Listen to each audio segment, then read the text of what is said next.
Hello friends, नमस्कार। मैं मृणाली तायल आपका स्वागत करती हूं हमारे YouTube channel everything for exam, जहां हम आपके लिए लेकर आते हैं हर एग्जाम से related content, videos and update.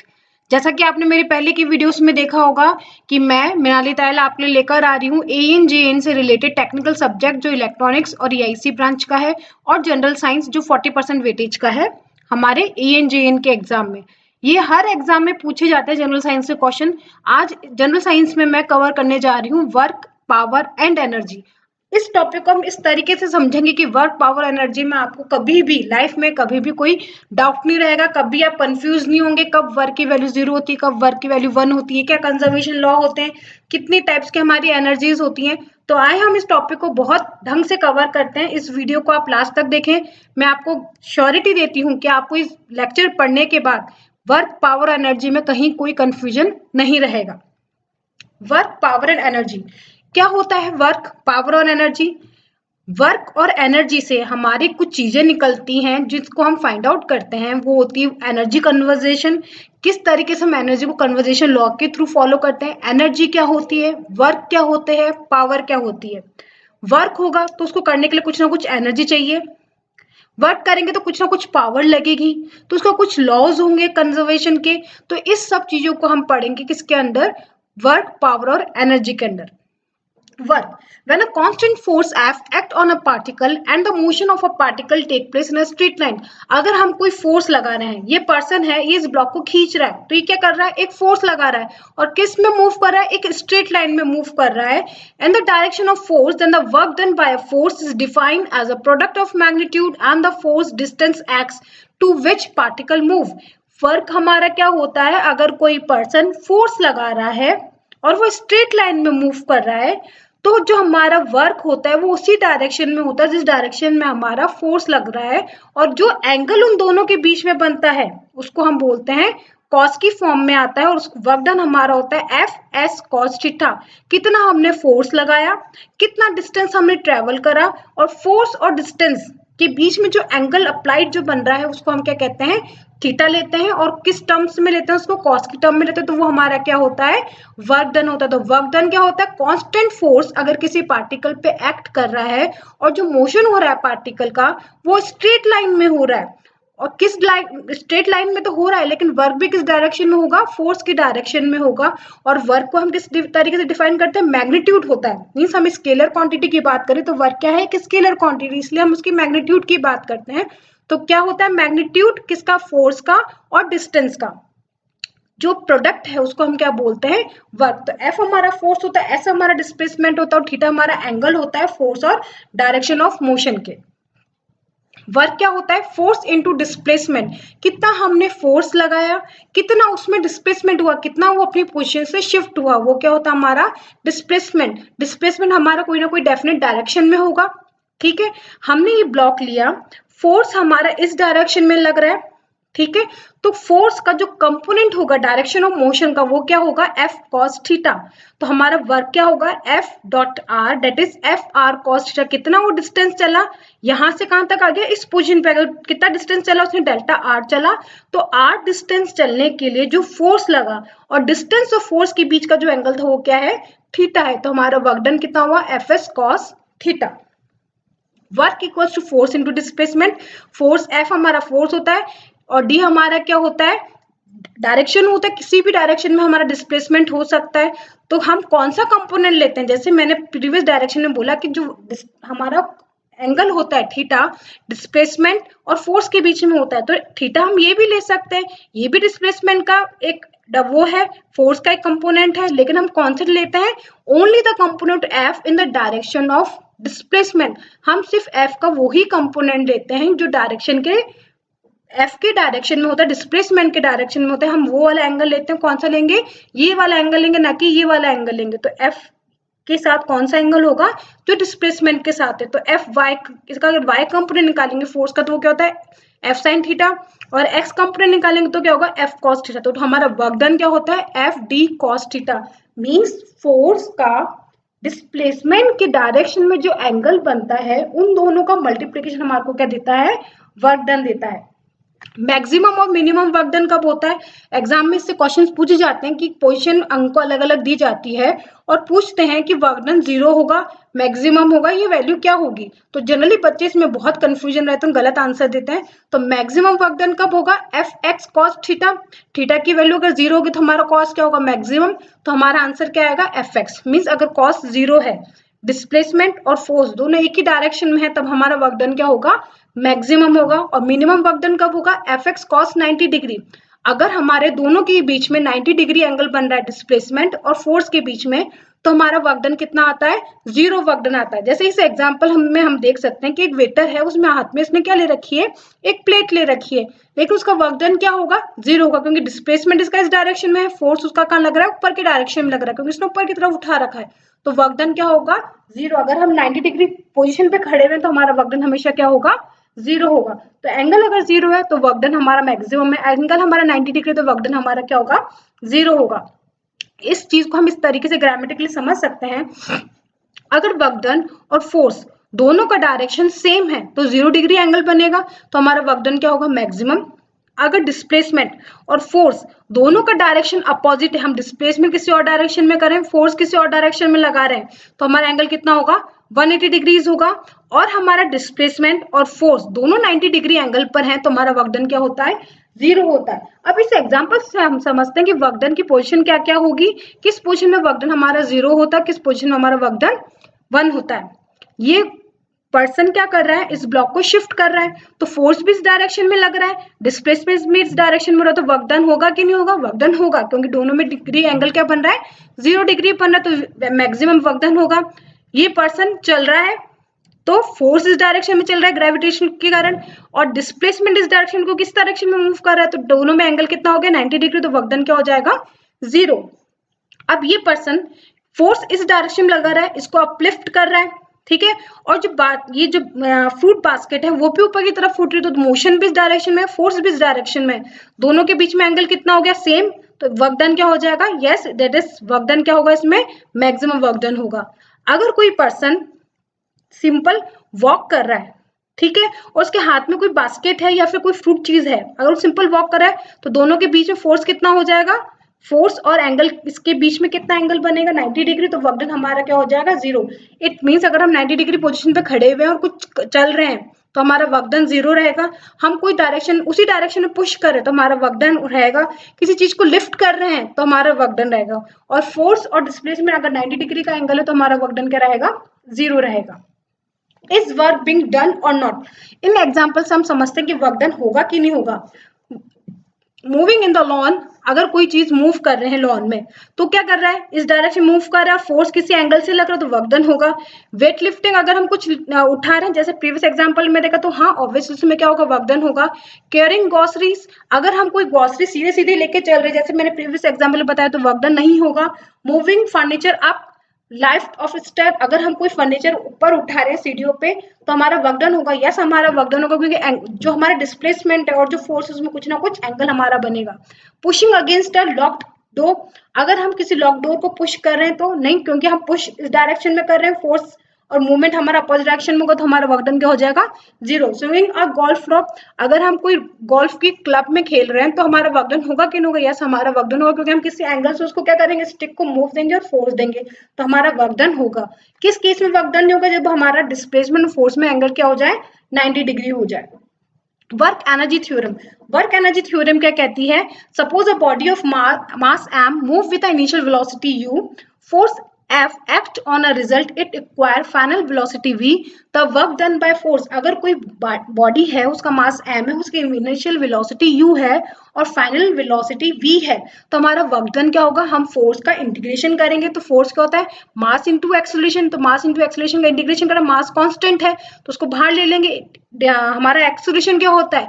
dv by dt means rate of change of velocity, तो rate of change of velocity का जब इंटीग्रेशन करेंगे तो हमारा v आ जाएगा। तो जब इसको इंटीग्रेट करेंगे v से लेकर u तक, इनिशियल वेलोसिटी फाइनल वेलोसिटी से जब इसको इंटीग्रेट करेंगे, तो वर्क डन हमारा क्या आएगा?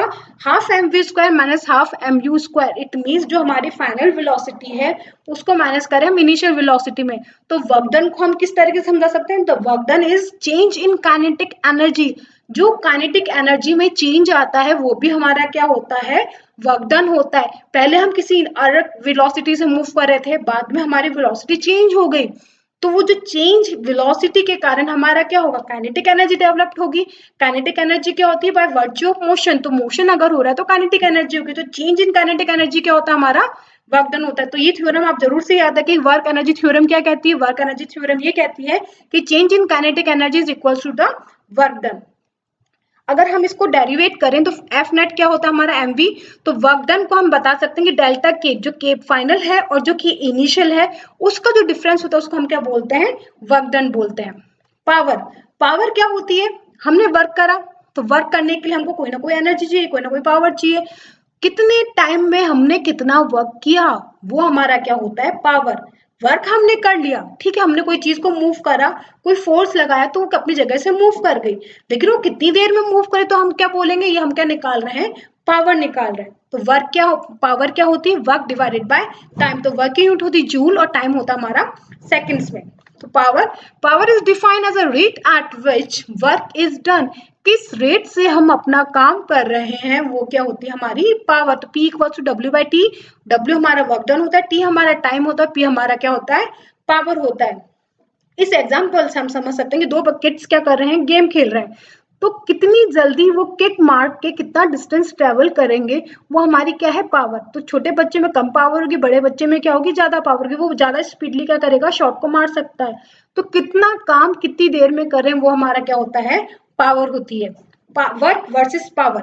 अगर हम वर्क देखें, अगर साइक्लिस्ट यहाँ से मूव करके यहाँ जा रहा है तो कुछ ना कुछ वर्क करेगा, लेकिन वो कितनी देर में कर रहा है, पहला पर्सन चला, उसने ए से बी तक पोजीशन पे गया, उसने कितना टाइम लगाया, 30 सेकंड में उसने ये डिस्टेंस कवर करा। वहीं दूसरा जो साइक्लिस्ट था उसने यही डिस्टेंस कितने में ट्रेवल करा, 45 सेकंड में ट्रेवल करा। तो पावर हम कैसे निकालेंगे, पावर निकालेंगे कितना टाइम, दोनों का डिस्टेंस सेम है, तो वर्क कितना करा, दोनों ने वर्क किया कितने टाइम में करा, how fast they do that work is known as power. तो वर्क से हमारा क्या निकलता है, पावर निकलती, कितना वर्क हमने करा टाइम में, कितने टाइम में, वो हमारी होती है power. SI unit related to power, SI unit क्या होती है, फोर्स की यूनिट होती है न्यूटन।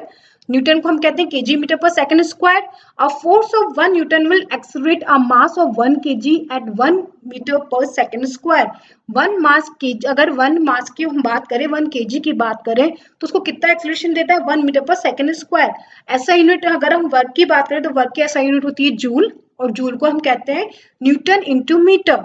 तो वर्क डन बाय 1 न्यूटन, अगर 1 न्यूटन का मैं फोर्स लगा रही हूँ तो वर्क डन क्या होगा, 1 newton force over 1 metre. 1 metre पे अगर मैं 1 न्यूटन फोर्स लगा रही हूँ तो मेरा वर्क डन कितना होगा, 1 जूल होगा। ऐसा यूनिट ऑफ पावर क्या होती है, पावर की यूनिट होती है वॉट। वॉट को हम कहते हैं न्यूटन मीटर पर सेकंड। तो वर्क डन की यूनिट हमको पहले दिख रही क्या है, न्यूटन मीटर। न्यूटन मीटर को हम टाइम से डिवाइड करते हैं, मीन सेकंड से डिवाइड करते तो हमारी क्या आएगी, जूल पर सेकंड। और जूल पर सेकंड को हम क्या कहते हैं, वॉट कहते हैं, जो इसकी स्टैंडर्ड एसआई यूनिट है। तो time rate of doing work क्या होता है, power equals to work done upon time. तो वर्क डन होता हमारा जूल और टाइम होता हमारा सेकंड में। तो ये स्लाइड जरूर से याद रखें, चाहे तो आप इसका स्क्रीनशॉट ले लें। एग्जाम्स में ऐसा यूनिट पूछी जाती है, फोर्स की क्या है, फोर्स को न्यूटन्स में लिखते हैं, लेकिन न्यूटन्स की हमारी केजी ग्राम्स में आप बताएं यूनिट क्या होती है। वर्क की यूनिट जूल होती है, पावर की यूनिट वॉट होती है। वॉट को हम कैसे लिख सकते हैं, जूल्स में और सेकंड में और न्यूटन में। तो आपको ये सारे फॉर्मेट्स पता होने चाहिए, इसलिए मैंने स्लाइड ली है, क्योंकि बहुत से एग्जाम्स में इसमें से क्वेश्चंस आए हैं। तो प्लीज आप इस स्लाइड को बहुत ध्यान से देखें और इनकी वैल्यूज को याद रखें। ऐसा यूनिट ऑफ पावर, पावर की ऐसा यूनिट वॉट, ठीक है। तो 1 वॉट होता है 1 जूल पर सेकंड, इक्वल्स टू जूल को हम लिख सकते हैं 1 KG per metre square divided by second. तो कस्टमरी यूनिट जो होती है पावर की वो होती है हॉर्स पावर। तो 1 हॉर्स पावर होता है 746 वॉट। प्लीज इसको जरूर से याद रखें, बहुत से एग्जाम्स में ये पूछा गया है कि 1 हॉर्स पावर किसके इक्विवेलेंट होता है। 1 हॉर्स पावर इक्वल होता है 746 वॉट्स के। तो ये आप अंडरलाइन कर लें, इसको याद रखें कि 1 हाउस पावर इक्वल होता है 746 वॉट्स के। अब हम यूनिट्स निकालते हैं। वॉट को हम कहते हैं, वॉट सेकंड को कहते हैं it is a unit of work. तो वॉट सेकंड किसकी यूनिट होती है, वर्क की यूनिट होती है। वॉट आर किसकी यूनिट होती है, ये भी हमारी किसकी यूनिट होती है, वर्क की होती है। 1 वॉट आर निकाले तो उसकी यूनिट होती है 3600 जूल। और किलोवाट आवर को निकालें तो ये क्या होता है 1000 वाट आवर होता है। 1000 वाट आवर को अगर हम करें तो आवर्स में 3600 सेकंड होते हैं। जब इसको सॉल्व करेंगे तो हमारी वैल्यू आती है 3.6 10⁶ जूल। तो ये एग्जाम्स में इसका कन्वर्जन पूछा जाता है कि 1 वॉट सेकंड क्या होता है, 1 वॉट आवर क्या होता है, 1 watt hour 1 watt hour 1 kilowatt hour से हम कैसे जूल्स में वैल्यू निकाल सकते हैं। तो वो कितनी होती है 3.6 10⁶ जूल। तो वॉट, किलोवाट, मेगावाट और हॉर्स पावर ये किसकी यूनिट होती है, पावर की होती है। Watt second, watt hour, kilowatt hour वो किसकी यूनिट होती है, वर्क की होती है। प्लीज इन दोनों में कंफ्यूज ना हो, इसलिए ये मैंने लिखा है क्योंकि एग्जाम्स में मैच द फॉलोइंग्स के फॉर्मेट में पूछा गया है कितनी बार कि वर्क और एनर्जी में आप सिमिलरिटी निकालो कि वर्क की यूनिट कौन कौन सी है और पावर की यूनिट कौन कौन सी है। तो watt, kilowatt, megawatt, horse power power की यूनिट होती है। Watt second, watt hour, kilowatt hour ये सब किसकी यूनिट होती है, वर्क की यूनिट होती है। तो प्लीज आप इसे याद रखें। ये दोनों तीनों स्लाइड जो हैं जिसमें मैंने यूनिट समझाई हैं इसके बहुत सारे क्वेश्चंस एग्जाम में देखे गए, तो प्लीज आप इस नोट्स को जरूर से करें। एनर्जी, एनर्जी क्या होती है, हमने वर्क करा, वर्क के कारण हमने देखा कि पावर हुई, पावर कैसे निकाली, कितना वर्क कितने टाइम में करा तो हमको क्या दे रहा था, पावर दे रहा था। अब एनर्जी क्या है, एनर्जी क्या, energy is the ability to work. Energy क्या होता है किस एबिलिटी से, किसके कारण हम वर्क कर पा रहे हैं, वो हमारा क्या होता है एनर्जी। अगर हम बीमार रहे तो हम कुछ काम नहीं कर सकते, हम खाना खाते हैं तो हमको एनर्जी मिलती है, एनर्जी मिलती है तो इसलिए हम काम कर पाते हैं। तो इसलिए वही चीज हमारी क्या है फिजिक्स में, energy is the ability to work. काम करने की जो क्षमता होती है उसको हम क्या कहते हैं, एनर्जी कहते हैं।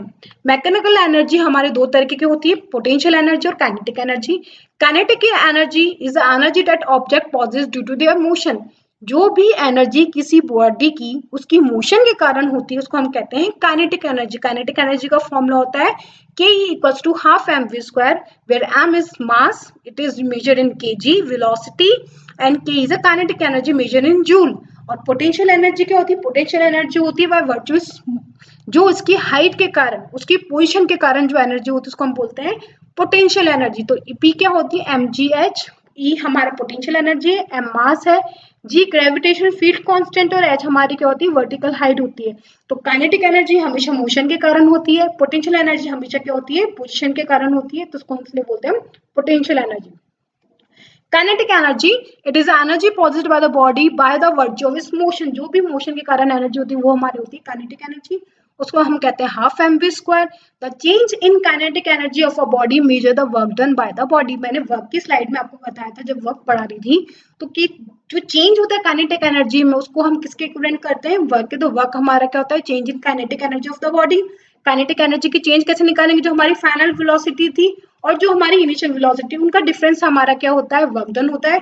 और काइनेटिक एनर्जी को से हम जो मोमेंटम निकालते हैं वो क्या होता है p²/2m। ये बहुत इंपॉर्टेंट फॉर्मूला है। काइनेटिक एनर्जी क्या होती है p²/2m। जो हमारा मोमेंटम होता है उसका square divided by 2m, where u और v हमारी क्या होती है इनिशियल वेलोसिटी और फाइनल वेलोसिटी होती है, और m हमारा क्या होता है मास होता है। When a heavy and the tight body are moving with same kinetic energy, अगर कोई लाइट बॉडी है और कोई हैवी बॉडी है वो सेम काइनेटिक एनर्जी से मूव कर रही है and the same retarding force is applied on each, और सेम एक ही तरीके का फोर्स उस पर क्या लग रहा है रिटार्डिंग फोर्स लग रहा है, तो both the bodies will stop after travelling the same distance. तो दोनों ही बॉडी क्या होंगी सेम डिस्टेंस ट्रेवल करके क्या करेगी रुकेगी। तो काइनेटिक एनर्जी होती है हमारे linear momentum divided by 2m of the body means 2 the times the mass of the body. Hence when light and heavy body are moving with the same linear momentum, अगर कोई body है light और heavy है, एक भारी है और एक लाइट है, सेम काइनेटिक मोमेंटम से लीनियर मोमेंटम से मूव कर रही है, तो जो लाइटर बॉडी होगी उसकी काइनेटिक एनर्जी क्या होगी ज्यादा होगी। Every moving system is associated with a definite amount of kinetic energy. Example moving vehicles, wind, water flow, etc. अगर कोई दो बॉडी है ठीक है उनकी सेम काइनेटिक एनर्जी है, सेम रिटार्डिंग फोर्स लग रहा है, तो क्या करेगी सेम डिस्टेंस ट्रेवल करेगी।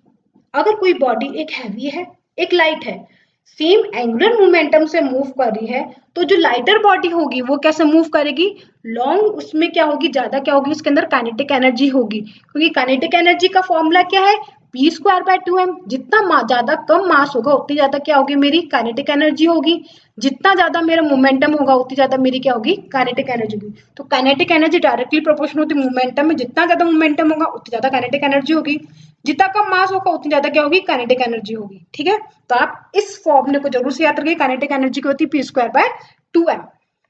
Potential energy, the energy possessed by the body by virtue of its position and the configuration is known as potential energy। जो एनर्जी उसकी पोजीशन के कारण होती है वो हमारी होती है potential energy. Mechanical potential energy की दो टाइप्स होते हैं, ग्रेविटेशनल पोटेंशियल एनर्जी होती है और इलास्टिक पोटेंशियल एनर्जी होती है।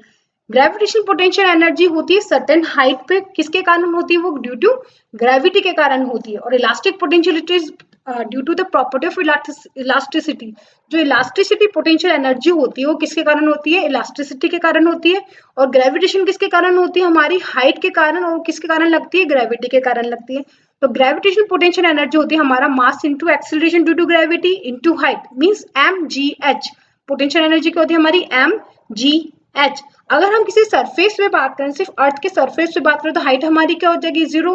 हाइट जैसे जीरो होगी तो पोटेंशियल एनर्जी क्या हो जाएगी जीरो।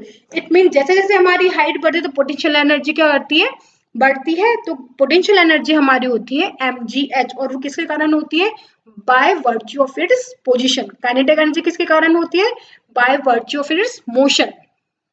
इस एग्जांपल से हम समझ सकते हैं पोटेंशियल एनर्जी। कोई बच्चा है बॉल लेके खड़ा हुआ है, तो कोई ना कोई हाइट पर है तो उसकी क्या होगी पोटेंशियल एनर्जी होगी। लेकिन जैसे ही वो बच्चा बॉल को फेंकेगा तो क्या होगा, बॉडी मूव में आ जाएगी। तो बॉडी जैसे ही मूवमेंट में आएगी तो पोटेंशियल एनर्जी किस में चेंज होने लग जाएगी, काइनेटिक एनर्जी में। तो ये किसका एग्जांपल है, potential energy transform into kinetic energy. जब कोई बॉडी स्टेशनरी पोजीशन पे है, किसी हाइट पर है, तो उसमें कौन सी एनर्जी होगी, पोटेंशियल एनर्जी होगी। जैसे ही वो ऑब्जेक्ट मोशन में आ जाएगा तो उसमें कौन सी एनर्जी होगी, काइनेटिक एनर्जी होगी। तो ये क्या है, पोटेंशियल एनर्जी से कहाँ चेंज हो रही है वैल्यू, काइनेटिक एनर्जी में चेंज हो रही है। काइनेटिक एंड पोटेंशियल एनर्जी को हम कैसे समझ सकते हैं, अगर कोई बॉल है वो किसी हाइट पर रुकी हुई है तो कितनी, उसमें क्या मेजर होगी, काइनेटिक एनर्जी नहीं मेजर होगी, उसमें क्या मेजर होगा, पोटेंशियल एनर्जी मेजर होगी।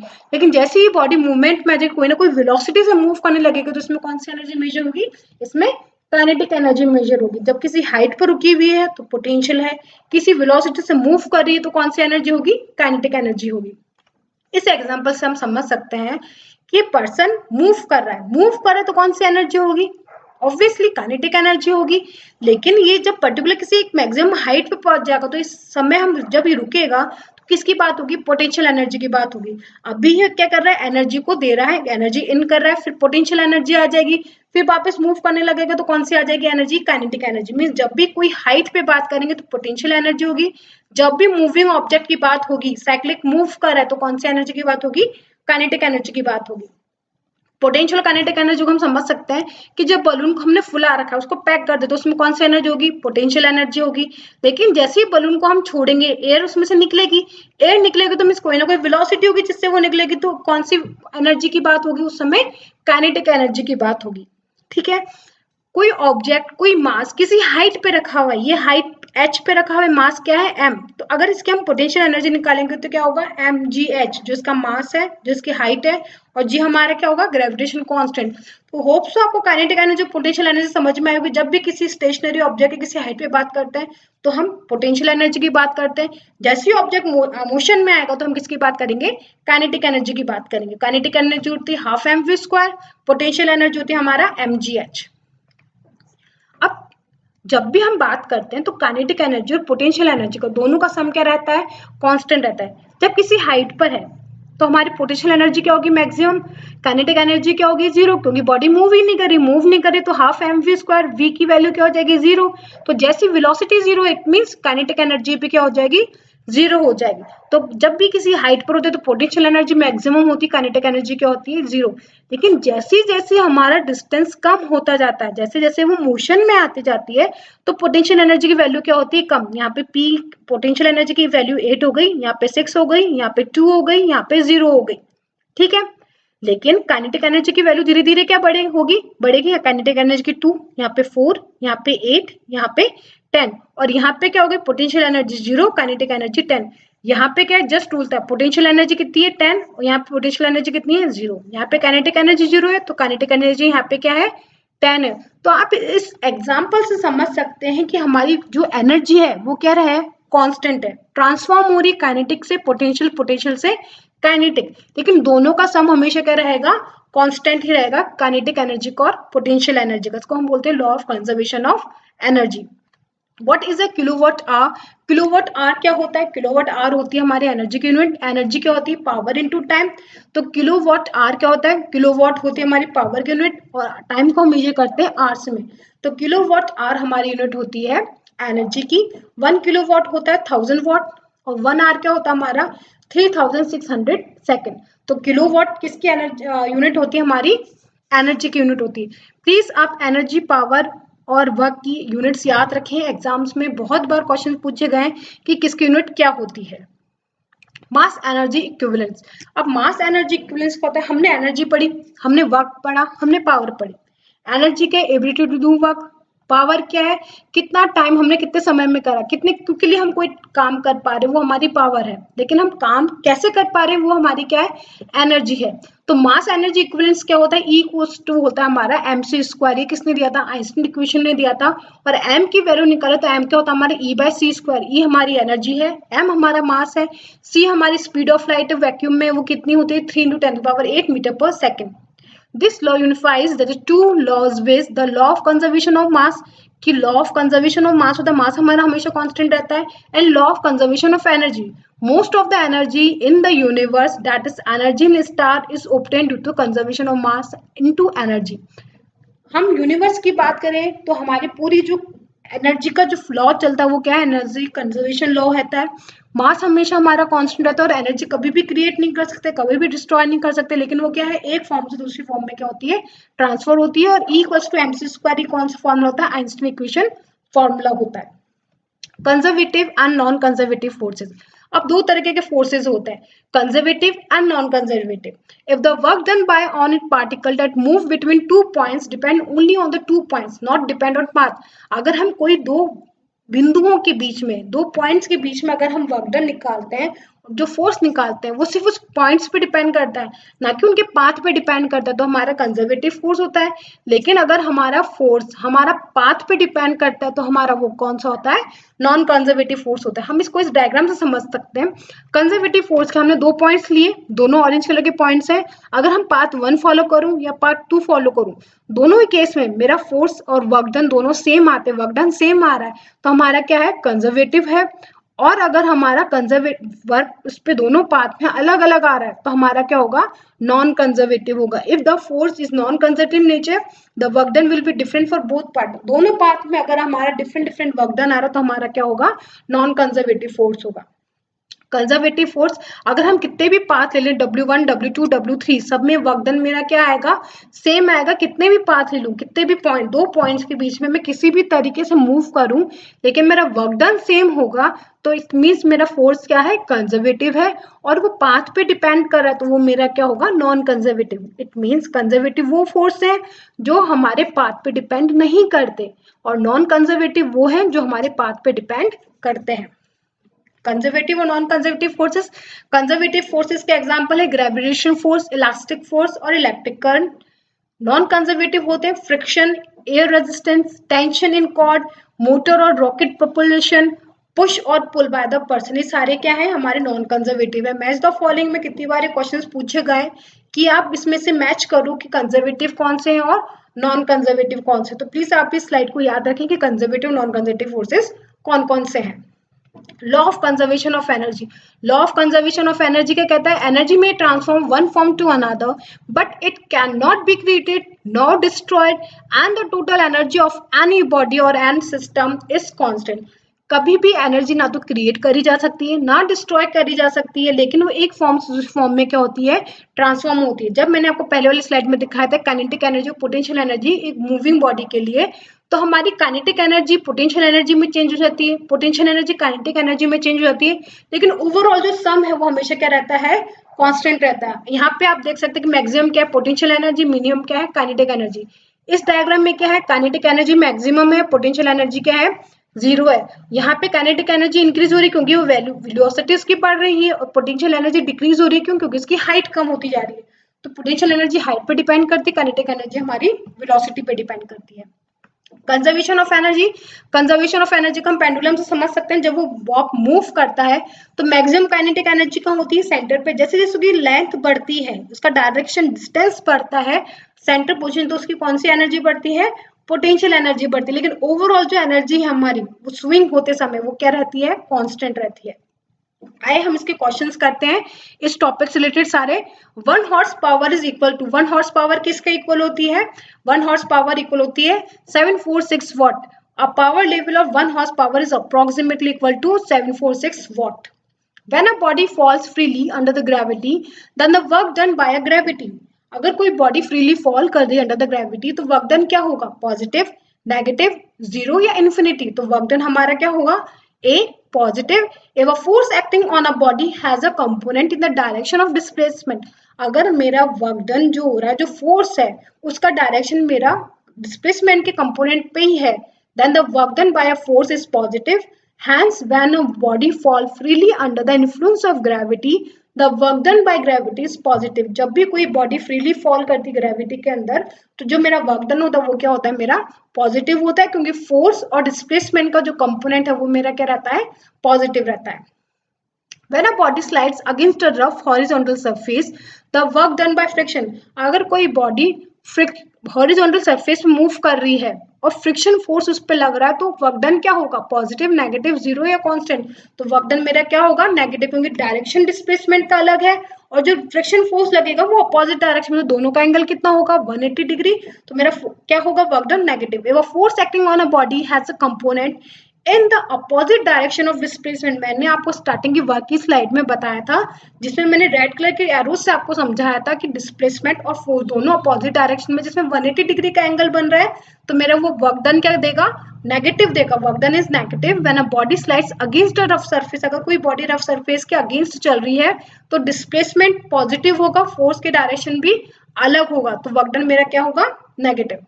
Energy possessed by a body due to its stationary is called, अगर कोई बॉडी की एनर्जी हमको निकालनी और वो स्टेशनरी है तो हम कौन सी एनर्जी की बात करेंगे, हीट एनर्जी की, काइनेटिक एनर्जी की, पोटेंशियल एनर्जी की और केमिकल एनर्जी की। तो हम बात करेंगे सी, पोटेंशियल एनर्जी। तो potential energy is energy possessed by the stationary of the body, height of the body by virtue of the position। तो किसकी एनर्जी की बात करेंगे हम, पोटेंशियल एनर्जी की बात करेंगे। During conversion of energy from one form to another form, तो total energy at any time remain, अगर हम टोटल एनर्जी कन्वर्ट हो रही किसी भी दो फॉर्म्स में तो हमारी टोटल एनर्जी क्या रहेगी, कांस्टेंट, जीरो, इंक्रीजिंग और डिक्रीजिंग। तो ऑप्शन ए हमारा सही होगा, क्या रहेगी हमारी, कांस्टेंट रहेगी। During interconversion of energy from one form to another, total energy at any instant remain constant, हमारी एनर्जी हमेशा क्या रहती है, कांस्टेंट रहती है। किसने कहा था, law of conservation of energy के थ्रू हम निकालते हैं, तो एनर्जी हमारी क्या रहती है, कांस्टेंट रहती है। अब मूविंग कार पॉजेज, अगर कोई कार मूव करे तो उसमें कौन सी एनर्जी होगी, sound energy, mechanical energy, heat energy, chemical energy. तो अगर हमारी कोई बॉडी मूव कर रही है तो उसमें कौन सी एनर्जी होगी, mechanical energy. Car moving possess mechanical energy due to its motion, तो उसमें कौन सी एनर्जी है, मैकेनिकल एनर्जी। मैकेनिकल एनर्जी आपको पता है दो तरह की होती है, काइनेटिक एनर्जी और पोटेंशियल एनर्जी, और मूव करे तो कौन सी होगी, काइनेटिक एनर्जी होगी, और किसका काइंड है वो, मैकेनिकल एनर्जी का काइंड है। What happened to its potential energy when an object is taken to high altitude? Potential energy क्या होगी अगर किसी ऑब्जेक्ट को हम हाई एल्टीट्यूड पे लेके जा रहे हैं, it potential energy increases, it potential energy decreases, it potential energy remain same और नन अबाव। अगर किसी को हम हाइट पे लेके जा रहे हैं, एल्टीट्यूड पे लेके जा रहे हैं, तो पोटेंशियल एनर्जी पे क्या फर्क पड़ेगा, potential energy increases when a object is taken to high altitude, potential energy increase होगी, mgh, h हम बढ़ा रहे हैं तो पोटेंशियल एनर्जी क्या होगी, बढ़ेगी। The energy possessed by an oscillating pendulum of a clock, अगर ऑक्सिलेटरी पेंडुलम की हम बात करें तो उसमें कौन सी एनर्जी होती है, काइनेटिक, पोटेंशियल, रिस्टोरिंग और mechanical.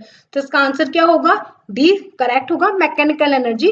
The energy possessed by the oscillating pendulum of a clock is called mechanical energy.